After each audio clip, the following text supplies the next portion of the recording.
હાલો મિત્રો, નમસ્તે. આશા રાખું છું કે આપ બધા વ્યવસ્થિત, સ્વસ્થ અને એકદમ કુલ હેપીનેસ હશો. તો આજે આપણે વાત કરવાની છે આરઆરબી એટલે કે રેલવે રિક્રુટમેન્ટ બોર્ડમાં જે આવેલી કુલ ભરતી છે તેના વિશે. કુલ જગ્યાની વાત કરીએ તો 6565. તેના વિશેની સંપૂર્ણ માહિતી કયા પ્રમાણે રહેશે તો તેના માટેની સંપૂર્ણ માહિતી આપ સૌની સહિયારી યુટ્યુબ ચેનલ એટલે કે GGI ઓફિશિયલ @5831 મળી રહેશે. તો તમારો સપોર્ટ દર્શાવવા માટે ચેનલને લાઇક, શેર, સબસ્ક્રાઇબ અને તમારા મિત્ર દોસ્તારને શેર જરૂરથી કરશો. તમારે લોકોને આ વિડીયોમાં કંઈ પણ જરૂરી જણાતું નથી તો તેવા મિત્રોને શેર કરો કે જેને ખરેખર નોકરીની આવશ્યક જરૂરિયાત છે.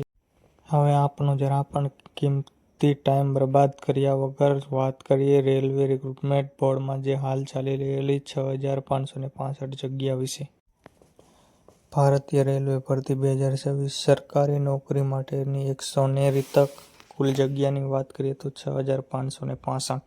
આગળ વાત કરીએ પોસ્ટ વિશે તો પોસ્ટનું નામ ટેકનિશિયન ગ્રેડ 1 સિગ્નલ અને ટેકનિશિયન ગ્રેડ 3 વિશે ભરતી બહાર પાડવામાં આવેલ છે. વાત કરીએ શૈક્ષણિક લાયકાત વિશે તો 10 પાસ પ્લસ જે લોકોએ ITI કરેલ છે અથવા તો સંબંધિત ટેકનિકલની જે લોકો લાયકાત ધરાવે છે તે આ ભરતીમાં ફોર્મ ભરવા માટે યોગ્ય છે. વાત કરીએ ઉંમર મર્યાદા વિશે તો 21થી લઈને 33 વર્ષના લોકો આમાં અરજી કરી શકશે. આ ઉપરાંત પોસ્ટ મુજબ ઉંમરમાં છૂટછાટ મળવાપાત્ર રહેશે. કેન્દ્ર સરકારની નોકરી છે. આકર્ષક પગાર ધોરણ, નોકરીની સુરક્ષા અને ઉજ્જવળ કારકિર્દી માટે એલિજિબલ છે. હજુ પણ એકવાર વાત કરી દઉં કુલ જગ્યા વિશે તો 6550 જગ્યા એટલે ખૂબ મોટા પ્રમાણમાં આવેલી આ ભરતી ગણાય. આગળ આપણે પોસ્ટનું નામ અને પોસ્ટ વિશે જાણી ગયા, શૈક્ષણિક લાયકાત વિશે જાણી લીધું. હવે આપણે આગળ વાત કરી લઈએ અરજી પ્રક્રિયા વિશે. તો અરજી ફોર્મ ભરવાનું માધ્યમ માત્ર ને માત્ર ઓનલાઈન જ રહેશે. વાત કરી લઈએ ફોર્મ ભરવાની પ્રારંભિક તારીખ વિશે તો 30 જૂન 2026ના રોજ ફોર્મ ભરવાનું શરૂ થશે. ત્યારબાદ વાત કરી લઈએ અરજી ફોર્મ ભરવાની આખરી તારીખ વિશે તો ફોર્મ ભરવાની છેલ્લી તારીખ 29 જુલાઈ 2026 રહેશે. વાત કરી લઈએ પગાર ધોરણ વિશે તો 29,200 છે જે તે ગ્રેડ 1 સિગ્નલ માટે રહેશે અને 19,900 પગાર ગ્રેડ 3 માટે રહેશે.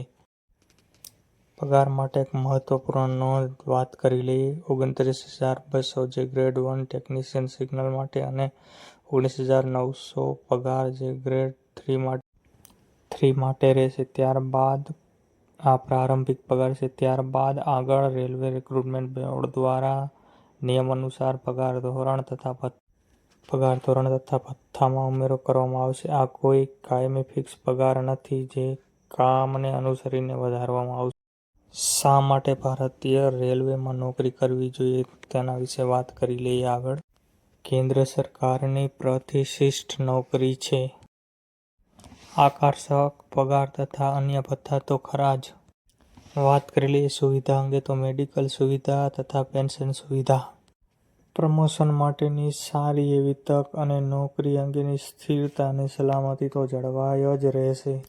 વાત કરી લઈએ અરજી ફી અંગે તો જનરલ, OBC અને EWSના ઉમેદવાર માટે 500 રૂપિયા ફી રાખેલ છે. જ્યારે ST, SC, PWBD તથા મહિલા માટે 250 રૂપિયા ફી રાખેલ છે. વાત કરી લઈએ ફી ભરવાના મોડ વિશે એટલે કે પેમેન્ટ મોડ ઓનલાઈન જ રહેશે. આવા જ અવનવા ભરતી અંગેના વિડીયો માટે આપણી ચેનલ GGI@officialને લાઇક, શેર અને સબસ્ક્રાઇબ અવશ્ય કરો. આશા રાખું છું કે આપણને સંપૂર્ણ માહિતી મળી રહી હશે. હવે આપણે મળશું નવા વિડીયો સાથે તથા નવી ભરતીના ન્યૂઝ વિડીયો